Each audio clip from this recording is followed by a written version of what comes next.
दोस्तों, कानपुर के पास में एक कस्बा होता है जिसको मूसा नगर के नाम से जानते हैं। और इस मूसा नगर में मूसा माँ का मंदिर है। जिसको नहीं पता है वो यूट्यूब पे सर्च कर ले कि कानपुर में मूसा माँ का मंदिर कहाँ पे है। तो इस मंदिर से लोगों की बड़ी ही आस्था जुड़ी हुई है, क्योंकि जो भी लोग मांगते हैं, जो भी लोग मन्नत करते हैं, वो लोगों की पूरी हो जाती है। और अक्सर यहाँ पे लोगों का तांता लगाया रहता, भीड़ लगी रहती है, हजारों लोग आते हैं जाते हैं। और इसी मंदिर में 6-7 भिखारी डेली आते हैं, बस इस उम्मीद में कि कोई पैसा दे देगा, कोई खाना दे देगा, कोई कुछ दे देगा। तो बस यही देखते रहते हैं वो भिखारी कि कोई आए तो मुझे दे जाए, कोई आए तो मुझे दे जाए। जिनमें से कुछ महिलाएं थी, बच्चे थे और पुरुष थे। एक दिन क्या होता है कि एक बड़ी सी महंगी मर्सिडीज गाड़ी चमचमाती हुई उस मंदिर के बाहर आके रुकती है। तो बाकी भीड़ के साथ में वो भिखारी ये देखते हैं कि ये कोई पैसे वाला आया है। बाकी ये सब देते तो सभी थे, लेकिन वो 1 रुपए 2 रुपए इससे ज्यादा कोई नहीं देता था।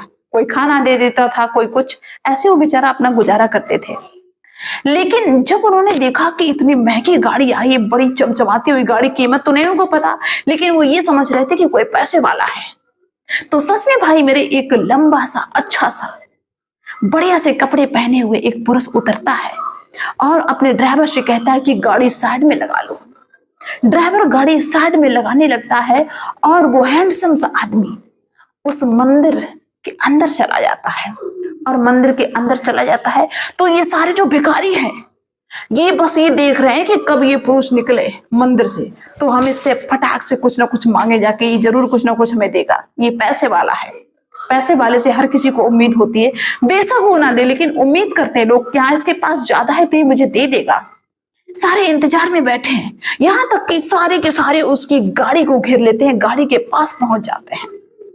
जब ये व्यक्ति पूजा करके निकलता है और अपनी गाड़ी की तरफ बढ़ता है तो देखता है कि आसपास सारे इकट्ठे हैं, लेकिन उन्हीं भीड़ में, उन्हीं भिखारियों में एक ऐसी महिला जिसको देख के वो पुरुष जो हैंडसम सा था वो भी शॉक्ड रह गया। और जिस महिला को देख के ये पुरुष शॉक्ड रह गया, वो महिला इस पैसे वाले आदमी को देख के शॉक्ड रह गई। यहां तक कि वो महिला इस पुरुष को देख के रोने लगी।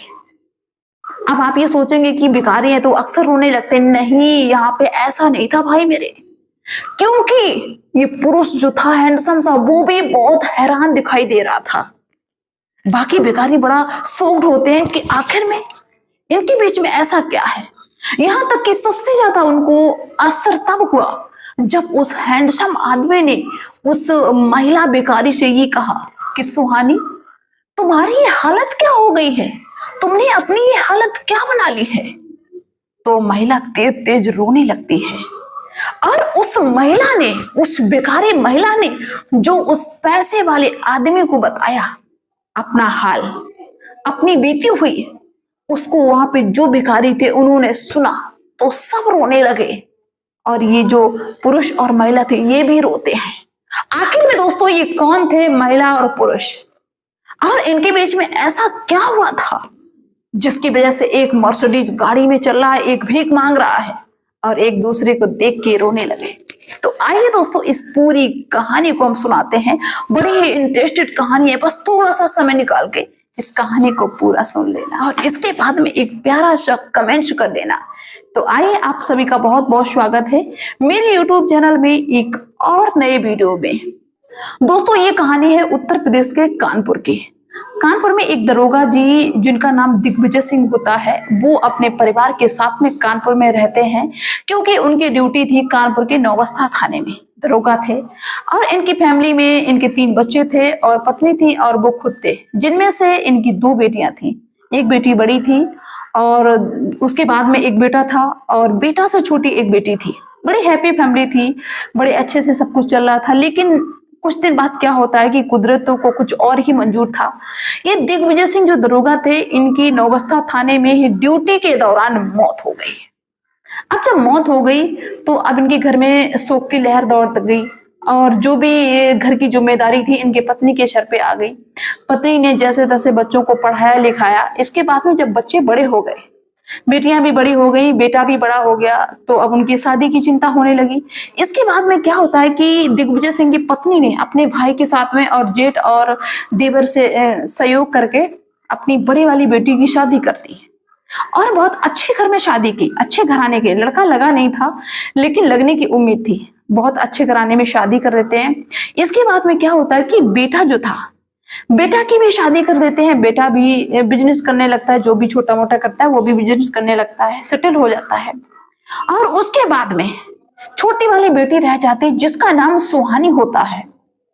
पढ़ी लिखी थी अच्छी खासी। इसके बाद में शादी की चिंता होने लगी। माँ ने कहा कि ठीक है, इसकी भी शादी करते हैं। तो अपनी बेटी के साथ में, अपने दामाद के साथ में मिलके अपनी बेटी सुहानी की भी शादी मंदना के पास एक गांव होता है वहां पे कर देते हैं। लड़का बहुत अच्छा, बहुत अच्छे परिवार में शादी की, अच्छा खासा दहेज दिया, क्योंकि हर कोई चाहता, हर माँ बाप चाहते हैं कि मेरी बेटी अच्छे घर में जाए और लोग अच्छे से रखें, और उसके लिए दहेज देना पड़ता है। आम सी बात है। लोग कहते हैं कि नहीं, दहेज नहीं लेना चाहिए, लेकिन बिना दहेज के कोई शादी अच्छे घर में करता भी नहीं है। तो सब कुछ बढ़िया था। अब दोस्तों क्या होता है कि समय अपनी रफ्तार पकड़े हुए है।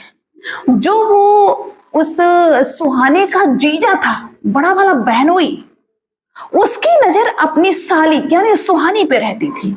वो हमेशा ये सोचता था कि सुहानी हमसे बात करे, सुहानी हमसे मिले, जो हम चाहते हैं वो सुहानी मेरे साथ में करे। लेकिन सुहानी उसके कभी हाथ नहीं आती थी। वो हमेशा अंदर ही अंदर जलस फील करता था। उसका जो जीजा था, सुहानी का बड़ा वाला बहनोई, वो हमेशा जलस फील करता था कि ये अपने आप को समझते क्या है। और जब सुहानी को उसके पति के साथ में उसका जीजा देख लेता तो अंदर ही अंदर जल जाता और ये सोचता रहता था कि ये मुझे भाव नहीं देती, अपने पति के साथ में कैसे इठलाती हुई चलती है। इसका रिश्ता हम ज्यादा दिन चलने नहीं देंगे, हम इसको बर्बाद करके रख देंगे। भाई, इंतकाम वाली जब किसी के अंदर बात आ जाती है ना, तो फिर हमेशा गलत ही होता है। अब ये ऊपर से अच्छे से बोले सभी के साथ, सुहानी से भी अच्छे से बात करे, सुहानी के पति से भी अच्छे से बात करे, मतलब किसी को भी फील ना हो कि इसके मन में क्या चल रहा है। लेकिन उसके मन में सुहानी के प्रति जहर घुल रहा था। अब क्या होता है कि जीजा जो था ये गलत प्रवृत्ति का था।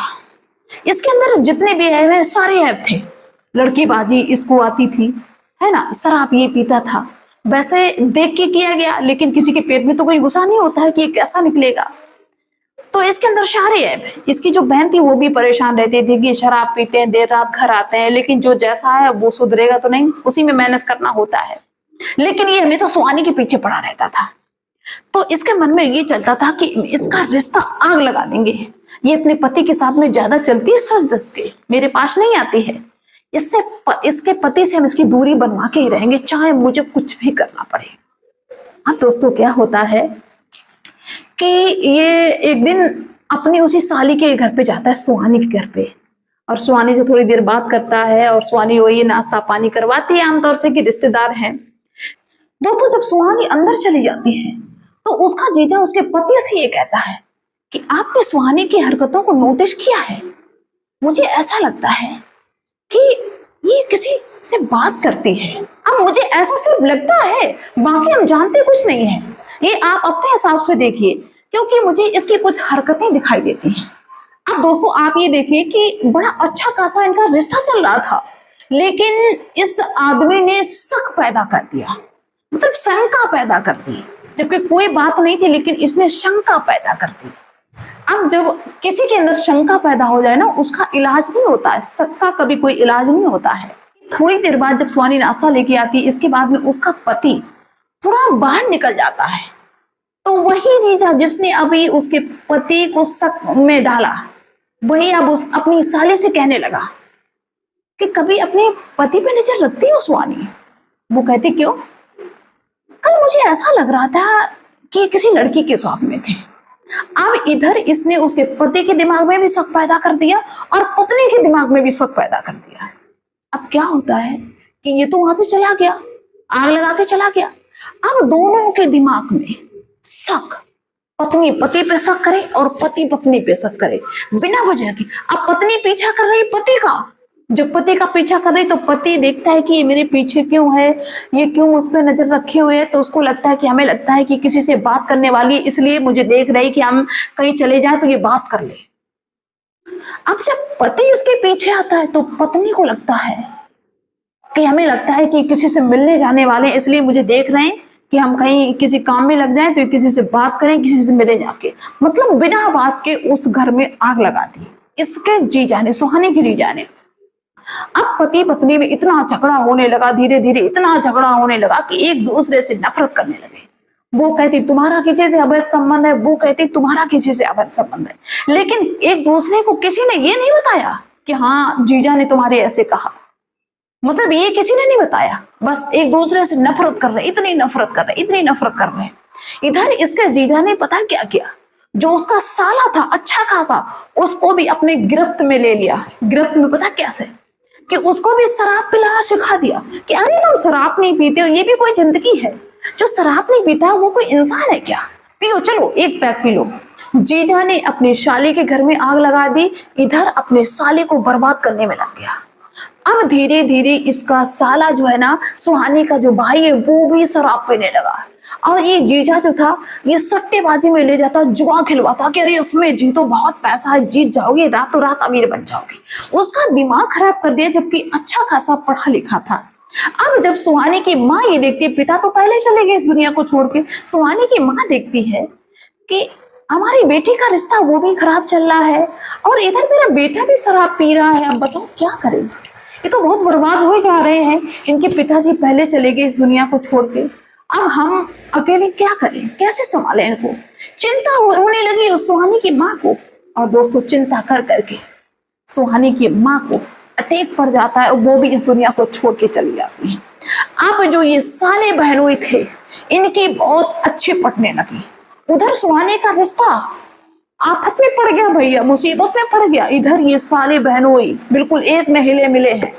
अभी धीरे धीरे अपनी प्रॉपर्टी को खत्म कर रहे हैं, अपनी प्रॉपर्टी को बिल्कुल बेच के खा रहे हैं, क्योंकि इनको शराब की धुन सवार हो गई। दोस्तों क्या होता है कि सुहानी और सुहानी के पति के बीच में भाई सुलह नहीं हो पाई और झगड़ा इतना बढ़ गया, एक दूसरे से इतनी नफरत करने लगे कि इन्होंने बस मन बना लिया कि हमको डिवोर्स चाहिए, हमको अलग रहना है, मुझे साथ में नहीं रहना है।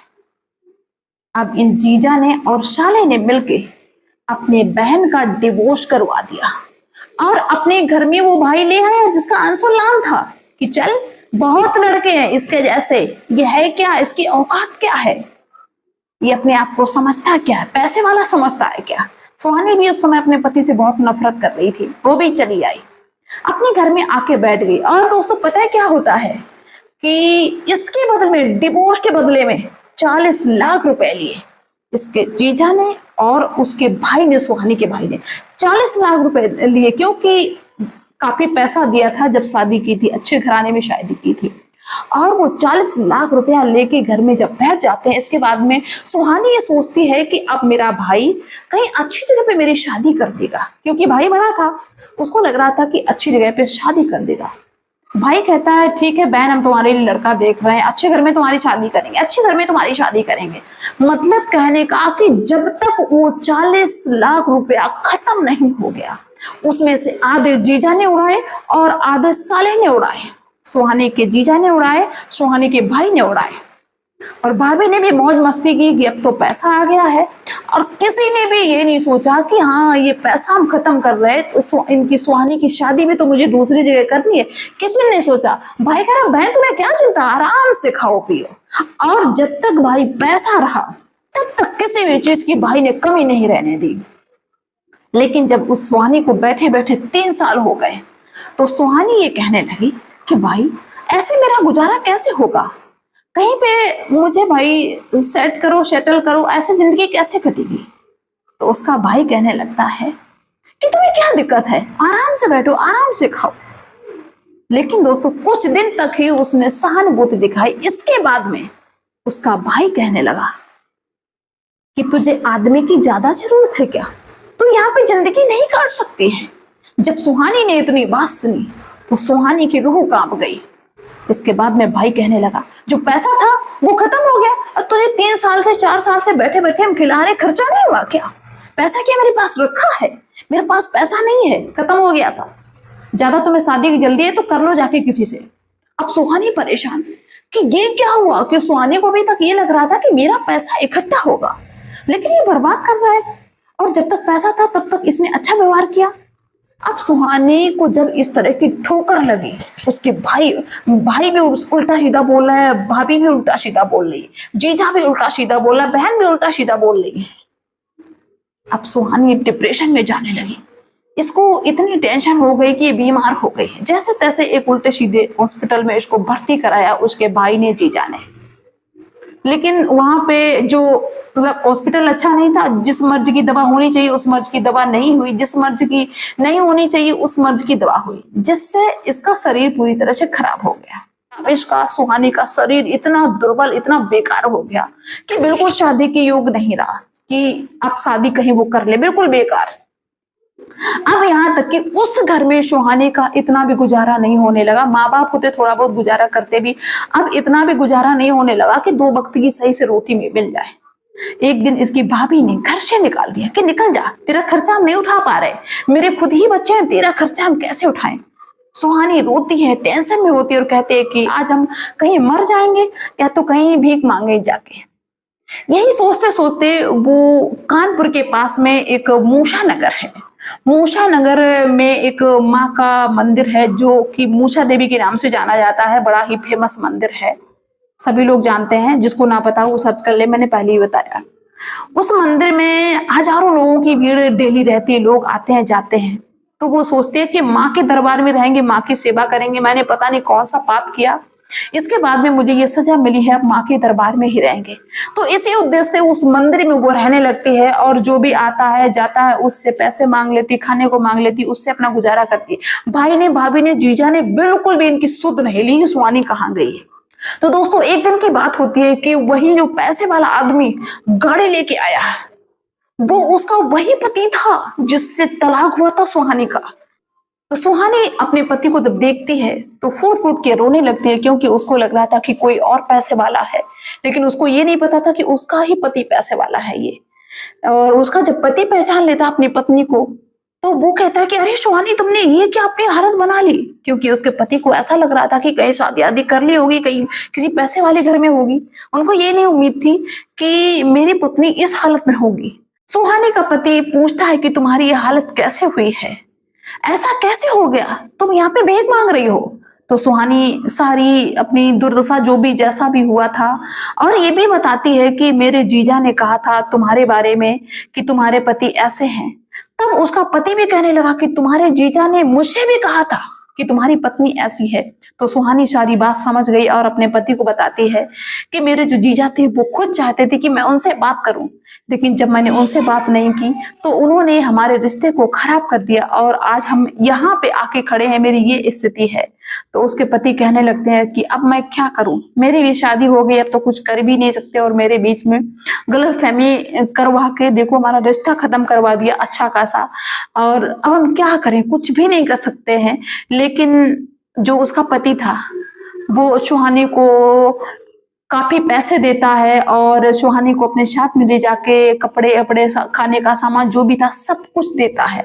कहता है कि हम मजबूर हैं, और लेकिन सुहानी से ये कहता है कि तुम चिंता ना करो, हम तुम्हारे लिए एक घर का अरेंज करवा देंगे और तुम्हारे खाने पीने का इंतजाम जो भी है वो सब हम कर देंगे, और महीने के महीने तुम्हारे लिए हम पैसे भी भिजवाते रहेंगे, क्योंकि मेरी शादी हो चुकी है अब तो हम कुछ कर नहीं सकते, लेकिन इतना अरेंज हम फिर भी कर देंगे कि तुम्हें भीख मांगने की जरूरत ना पड़े। तो सुहानी खूब फूट फूट के रोने लगती है। दोस्तों इस कहानी को सुनाने का मेरा कोई उद्देश्य ऐसा नहीं कि मैं आपको हैरान करूं, बल्कि हम आपको ये इसलिए सुनाते हैं कि देखो कभी भी अपने बीच में तीसरे को मत आने दो। अगर तीसरा कोई तुमसे कुछ कहता है तो उस पे आंख बंद करके भरोसा ना करो। अगर कोई तुमसे कुछ कहता भी है तो अपने एक दूसरे से बात कर लो ना कि उन्होंने हमसे ऐसे कहा, उन्होंने हमसे ऐसे कहा। अगर बात नहीं करोगे तो अच्छा खासा रिश्ता खराब हो जाएगा, जैसे ये सुहानी का खराब हुआ। इसलिए हर कदम सोच समझ के रखिए। तो चलिए दोस्तों मिलते हैं नेक्स्ट वीडियो में, इससे आप जरूर कुछ ना कुछ सीखे होंगे। और जो लोग मुझे पहली बार देख रहे हैं वो मेरे चैनल को सब्सक्राइब कर लें, ताकि जब भी हम कोई वीडियो पब्लिक करें तो आप तक सबसे पहले पहुंचे। तो मिलते हैं दोस्तों नेक्स्ट वीडियो में नेक्स्ट डे, तब तक के लिए बाय सभी को।